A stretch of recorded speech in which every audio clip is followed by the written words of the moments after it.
All right, we should be live.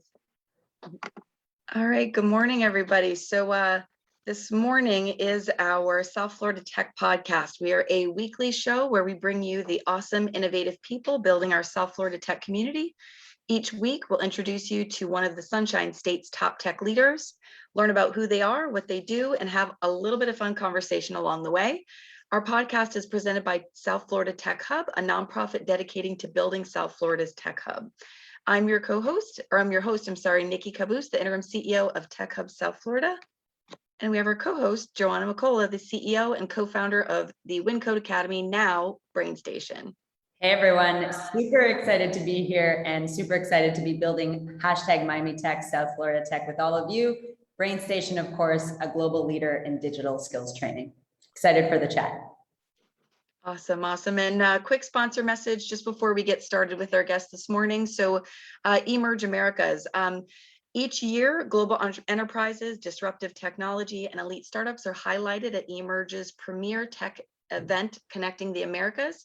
The event is held in Miami Beach, which to date has hosted organizations from over 40 countries and featured over 250 speakers from around the world. eMerge Americas is transforming South Florida's tech hub by connecting entrepreneurs, investors, leading business executives, and decision makers. So perfect timing this morning for us as we actually have Melissa Medina from eMerge Americas this morning. Melissa is part of the original founding executive team and president of eMerge Americas, a venture-backed platform focused on transforming Miami into the tech hub of the Americas. She is the president of the Medina Family Foundation, which has a mission to fund local initiatives that focus on mentoring children and empowering families by enhancing education and the quality of life. Melissa has been at the forefront of helping to foster a thriving entrepreneurial and tech ecosystem in South Florida. She attended the University of Florida and graduated magna cum laude with a Bachelor of Science in Business Administration and a Master's in International Business as well. Melissa was named by the South Florida Business Journal as the 2019 Power Leaders in Technology. So wonderful and welcome this morning, Melissa. Thank you, Nikki. That was a very, very kind and thorough intro. Appreciate it. Really excited to be here with two amazing Miami women in tech. Thank you. And I know Joanna knows, but I always love when we have just women on the podcast too. It's always nice to see some extra women in tech and innovation. So we're going to start off with a really open-ended question here, Melissa, but just to get started, tell us a little bit about yourself. Who are you? Who is Melissa? Ooh, who is Melissa? I am a mom of 5 children. That's one of my major hats that I wear. I have 5 kids between the ages of 5 to 14 years old, so kindergartner to freshman in high school. I born and raised here in Miami, grew up on Miami Beach actually, but first generation American. Both my parents are Cuban, like so many other stories here in South Florida. My parents came here at a very young age, not knowing the language, not having anything. And this, community really gave us, our family, tremendous opportunity to build community and to build several different organizations as well. Yeah, it's pretty incredible. You and the whole Medina family have been such a source of inspiration and support for so many people. I think you guys are always giving back. One of the biggest ways you kind of sparked giving back was actually eMerge Americas. You all saw the need in the ecosystem to bring people together. And I just want to recap the stats. Pretty amazing that there are, over 16,000 people attend that conference from multiple countries, over 40 countries, to see an event that is executed at such a high level, such a high standard for excellence. I was that's one of the reasons for myself as an entrepreneur why I chose to come down to South Florida. It was great to be part of that. I'm curious, so much has happened since the launch in 2014. I'd love to kind of hear a little bit about your thoughts on eMerge, the impact it's had on the South Florida tech ecosystem. How have things evolved and how are you going to continue to evolve? Yeah, it's definitely been an incredible journey, and it's been very fluid and changed in many many directions, especially from when we first started. But really quick, want to say I love how full circle this is, especially Joe with you. I remember you, pitching win code, and early on. I think it was 2014, actually. I think it might have been our first actual event. And so Yeah. our stories are very much in parallel, and it's been exciting to see. I'm so proud that WinCode's first day, obviously now Brainstation, first day of WinCode was first day of eMerge. So Yeah, Cool. That's very really proud cool. to and be. seeing your journey and your growth, I'm so proud of you, and all the success you've had.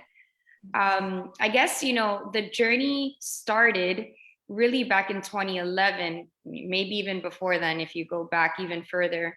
But in 2011 was sort of where the idea was sparked. I was working for a company called Terramark Worldwide, which is my father's IT and infrastructure and cloud computing company, headquartered here in Miami, global company with offices all over the world, but our headquarters were here. In 2011, Verizon purchased Terramark. And it's an important part of the story because right after the sale of the company, the first conversation my father and I had was, yeah, great. It's awesome that we're able to build this business here. But the truth is, if we're being honest, there were a lot of pain points, and it was very frustrating building a technology company here in Miami. And why was that? One, because it was very hard to hire talent, to recruit talent. And two, we were traveling all over the world selling our services. And we were always asked, why are you headquartered in Miami? There's no tech in Miami. We heard that over and over and over. And for us, there was no other place where we wanted to build a business. We really, really believed that Miami and South Florida had all the elements to create a thriving tech ecosystem. And we were not going to pick up our company and move our headquarters anywhere else. So at that point, we thought, is there any way that we could truly help spark the tech ecosystem in South Florida? There was already a lot of startup activity. There was obviously other tech companies, but there really wasn't, a true foundation of a tech ecosystem at the time. And we just thought, is there any way that we can, create that impact for future generations? We know that having a thriving tech ecosystem, creates positive impact in so many different ways and verticals. And so the first idea was, well, why don't we create our own convening? Why don't we bring together all the tech ecosystem stakeholders, entrepreneurs, investors, global enterprises, universities, government officials, all under one roof here in Miami, so that people begin to start using Miami and tech more. Again, it wasn't that there was nothing going on, but we weren't on this, global lens or global map like we are now. And that was sort of the impetus for the first conference. Now that was late, 2011, 2012 was when the idea was born. We launched, it took us 2 years to build up, enough support to launch the first conference in May of 2014. And since then, it's really become much more than a conference. I mean, we're a year-round effort. The conference absolutely is sort of our temple event. It's where everything kind of connects, and someone put it really nicely saying, eMerge Americas, the conference, is the physical representation of the digital transformation. Basically, everything that we're doing year-round in our ecosystem, it's a place where we can all connect physically and hear some incredible thought leaders and interactive experiences. But we do a lot more year-round, masterclasses and webinars and pitch competitions, and we track venture activity. And so, we see ourselves as connectors between all the key ecosystem stakeholders. Yeah, I gotta say, just from a personal anecdote, the number of individuals and partnerships and organizations we've met at eMerge has been had a huge positive impact on WinCode and Brainstation. It really genuinely, I know it sounds like everyone's like, oh, we want to be the connector, but I can say firsthand, it really has been a connection point that transfers to partnerships. And I think that's been super important. And I think the other thing that's really interesting that you mentioned, I mean, you are such a core ecosystem builder, and so is eMerge. And we were all super sad, COVID has had a huge impact on all of us. Absolutely. I know for 2020, eMerge had already a record number of registrants, 20,000 potential attendees who have now been waiting, can't wait for eMerge. And COVID didn't slow you all down or definitely not you at all, because I see eMerge doing more than ever. But I'm curious, when do we all get to come together again? What are the dates? And what have been the positives that have come out of the pandemic? That have you guys iterated the strategy and seen Yeah, positive impact? of course, transparently, COVID, I'm sure, like for, most of the world, was definitely the most difficult situation that we've ever gone through as a company, professionally. We had to cancel the event, not only cancel it, we had to cancel it less than 3 weeks before the event. Our event was scheduled for March 30th and 31st of 2020. As you could imagine, the world shut down basically the second week of March. So we had over 20,000 people registered. We had all of the logistics set up. We were beginning build out. So it was definitely a difficult situation to go through. But like you said, I think there's always a silver lining. And I think for us, and I say us not only as eMerge, us as an ecosystem, we actually came out, sort of propelled by this pandemic. There was this enormous global lens all of a sudden now in South Florida, and specifically within the tech and entrepreneurial vertical. We have, as you read every day, it's more and more people from California, from New York, from around the world that have now moved to Miami for many reasons. And I think it's because COVID changed the way we work, COVID changed the way we live, and many people wanted a different quality of life, or a quality of life throughout the year. People came for tax reasons. There's many different reasons why there's been such an influx, specifically within the tech and entrepreneurial vertical in South Florida. But I have to say, for us, it's been music to our ears. It's something that we've always wanted. It's something that we've always envisioned. And I think, thankfully, because of so many organizations that have been doing amazing work over the last decade, we had a solid foundation already in South Florida. And now we've been able to basically add fuel to the fire. We have an incredible amount of influx of intellectual capital, financial capital. And so now we're sort of leveraging that as a company. We're busier than ever. To answer your question, we're very, very excited to finally be back in person. The conference is scheduled for April 18th and 19th, 2022, as part of Miami Tech Week, anchoring Miami Tech Week. I think next April is going to be a very exciting month for South Florida. But we're also hosting smaller in-person events starting next month. And then, like you said, we have not stopped. We definitely, we were thrown a curveball. But what we did is we just did what a lot of others did as well, as we are doing a lot more virtual convenings. And thankfully, we had been doing that already. As a technology first platform, we had already been doing virtual pitch competitions. We had already been doing virtual webinars. We hadn't done a virtual hackathon, but thanks to you, Joe, we were able to partner with you and your company to do our first ever digital hackathon throughout COVID as well. So we basically just had to huddle as a team and say, we're getting through this. And, what is our North Star? Our North Star is still very much the same as it was in the beginning, which is to create a thriving tech ecosystem here in South Florida. And how could we continue to do that without the physical convening element? I love that. I just have to say, what to the point Joe was making earlier is just that I love that you guys really started the whole initiative in eMerge Americas before it was trendy, before it was, cool. And also is just that you found a problem and that you decided to do something about it. You said, hey, we had some issues, but instead of sitting back and waiting for somebody else to do something, that you kind of took the reins. So I love hearing that, and just the connection between the two of you as well with both your stories. I wanted to ask you, Melissa, so, South Florida is certainly the gateway to the Americas, especially Latin America. And I know we hear a lot from eMerge Americas about being the gateway to Latin America. So I'm just curious to hear more about your personal experience being a Latin woman in tech and innovation, and working alongside your father, Manny Medina. So what has that experience been like for you, and what is working with your father taught you? So there's several questions in there, but yes, I'm a Latina in tech, and I think, as just females in tech in general, we're the minority, and definitely Latinas as well. I do think that narrative has changed. I think even from when I started in tech to today, there's been leaps and bounds of positive change, I think, in that respect. And working alongside my father has been something that I've done since I was a little girl, to be honest. I was always in his boardrooms when he launched his real estate company. I was doing due diligence at the age of like 13, 14 years old throughout the summer. So I've always kind of been around him and really enjoyed watching him build businesses.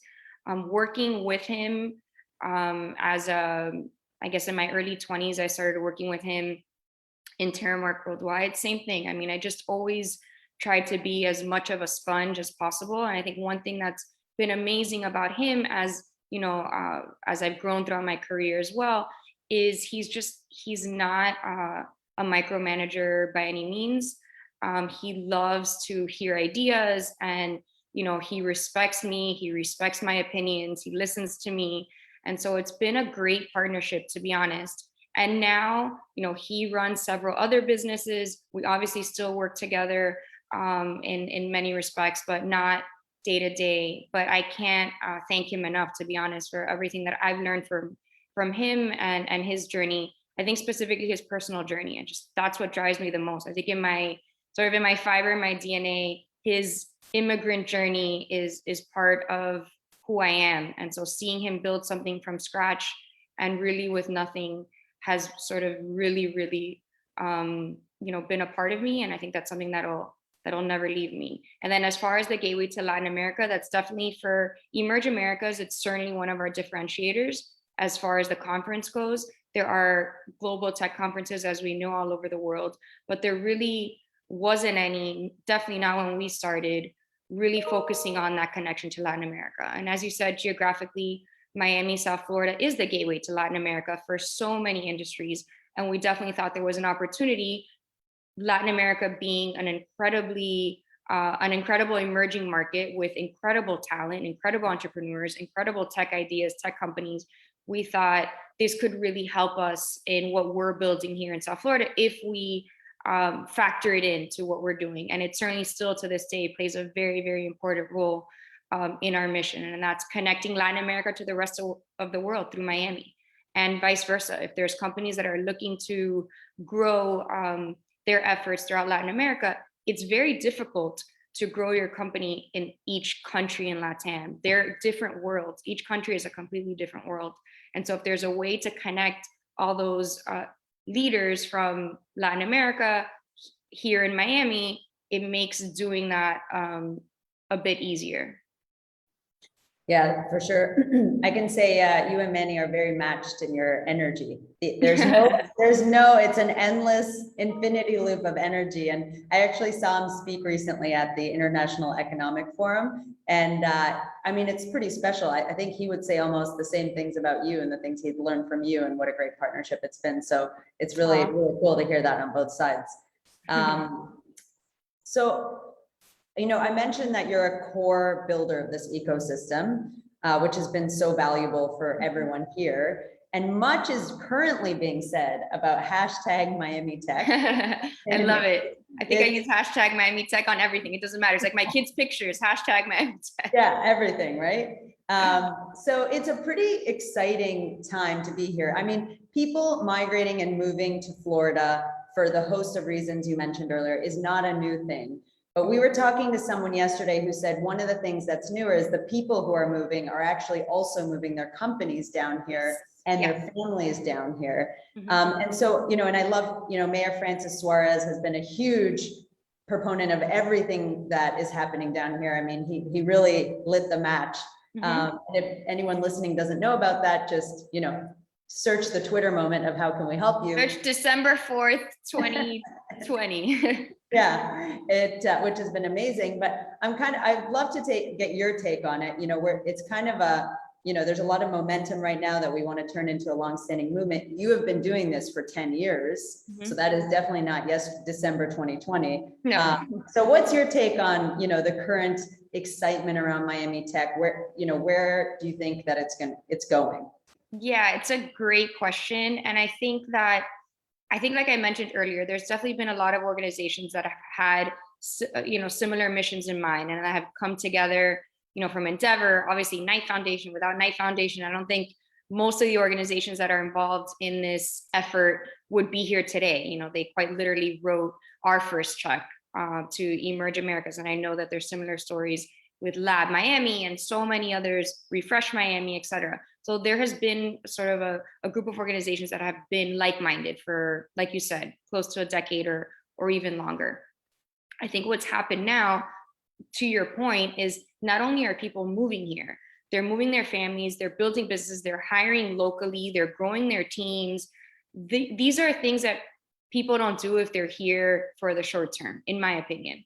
Sure, I think, you know, are 100% of the people that moved here over the last 18 months gonna live here full time or gonna, you know, reinvest into the ecosystem? Probably not. You know, I think saying 100% would be too optimistic of me, but I do think the majority are here to stay. I think many of them have planted a flagpole here and are just as excited, which is incredible to say, but really, I found in the conversations I'm having day in and day out that they're just as excited as we are about being a part of building, you know, the next phase of Miami Tech, which is super important. I think, again, we have a solid foundation. We've gotten to a point where people are listening to us. The world is looking at us.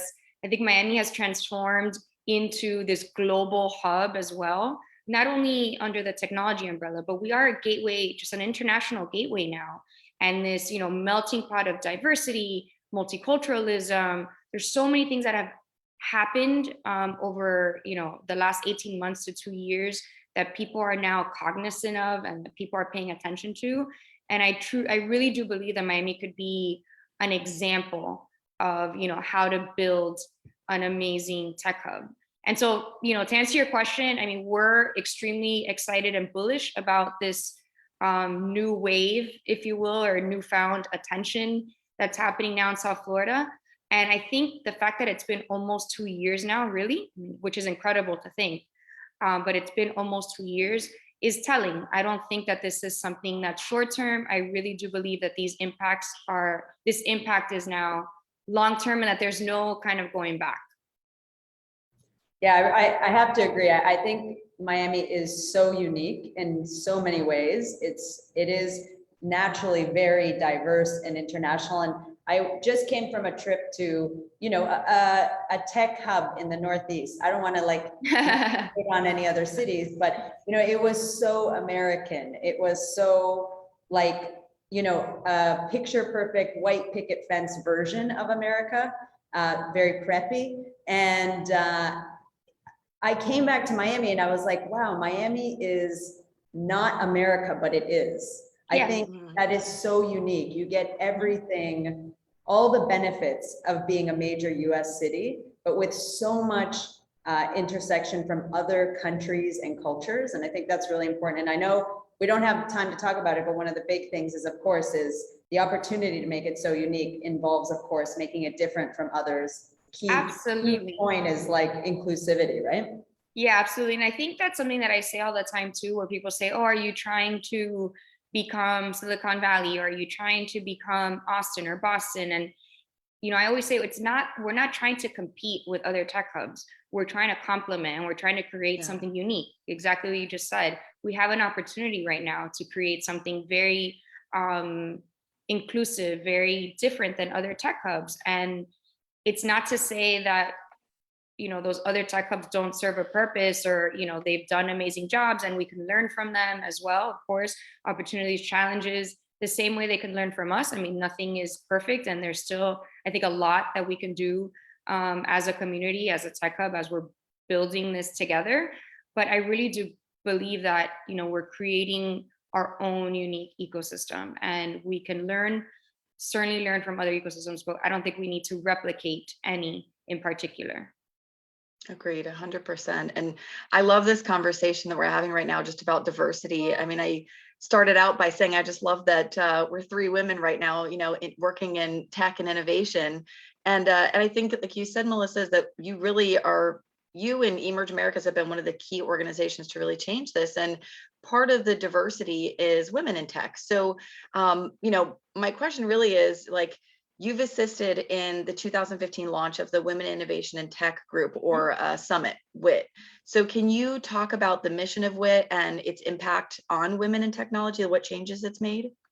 Yeah, it's definitely an interesting story. So WIT actually stemmed from 2014 was our first eMerge Americas conference.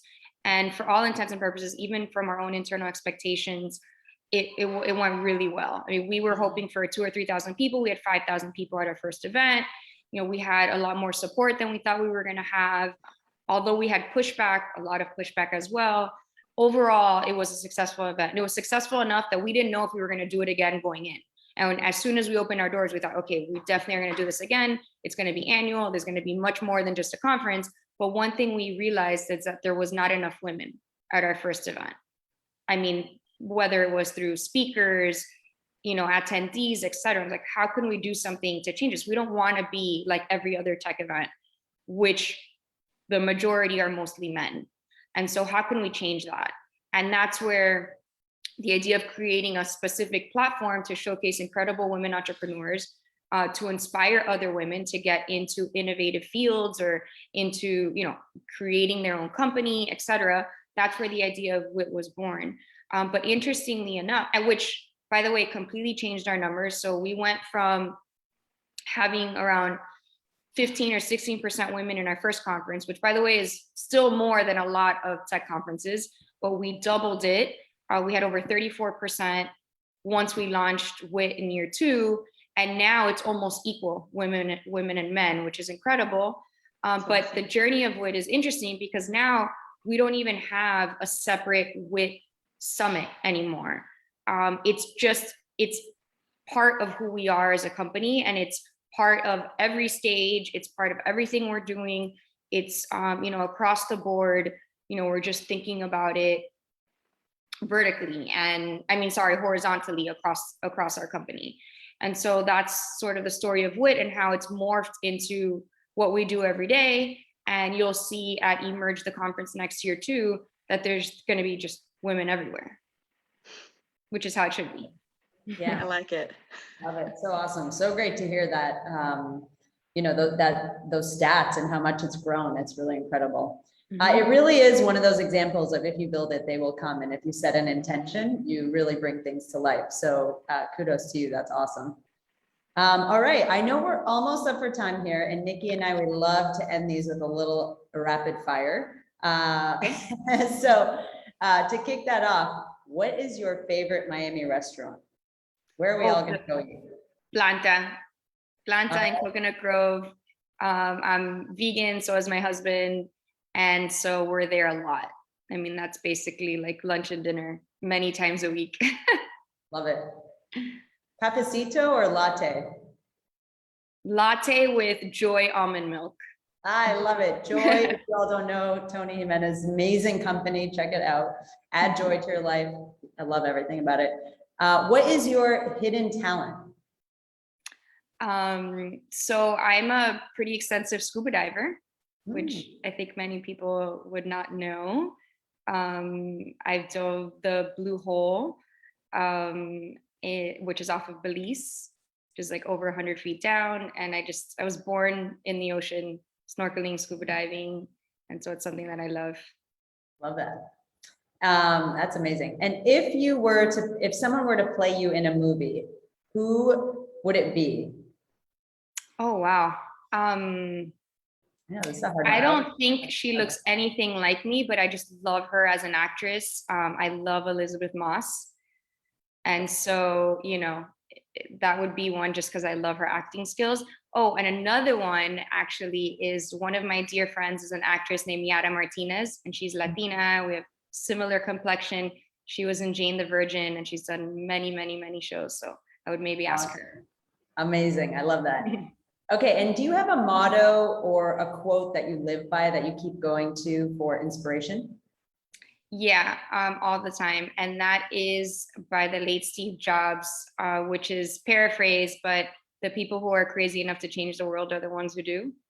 And so I repeat that to myself a lot, especially when, you know, people say those ideas are crazy. It's like, okay, that's actually good. Keep telling me that. crazy enough to believe in yourself, which is the most important part. I Yeah. love that. So we are right at time. So to close this out, I just wanted to ask you, Melissa, what advice would you give to an innovator, an entrepreneur who's maybe unsure of getting involved in the South Florida tech ecosystem? What would you say to him or her? Yeah, I would say to, follow hashtag Miami Tech on every social media platform, because that'll tell them the daily story of what's happening in our ecosystem. I would also say to sign up for the eMerge Americas newsletter, which goes out every Tuesday, and we're constantly pushing out stories, that reflect what's happening in our ecosystem.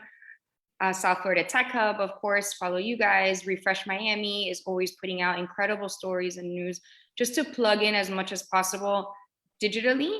And there's also a lot of in-person convenings that are starting up again in South Florida. If you're a woman in tech, there's an amazing Women in Tech happy hour that's hosted by Maria Durci and the Refresh team. And she also works for Florida Funders. So there's a lot that you can plug into. And so I'd say those are a few tips if you're looking into the South Florida tech ecosystem. That's some wonderful advice. Thank you, Melissa. And I agree with you. Especially if you're looking from afar and looking to get interested, that's a great way to do that. Is just to see everything that's going on, because we do have a ton. Yes. I know we're right at time. I want to thank you both for showing up this morning and having such a great conversation, of course, for representing women in tech as well. For anybody that is interested in learning more about what Tech Hub does, please feel free to visit our website. It is www.techhubsouthflorida.org. And we do also send out newsletters every Monday that goes out. So we're happy and hopefully happy to welcome everybody into our new community here in South Florida Tech. So thank you again and have a wonderful day, guys. I appreciate it. Thank you, Nikki. Thanks, Joe. Thanks, ladies. Thanks, Bye. Joanna. Bye, Melissa.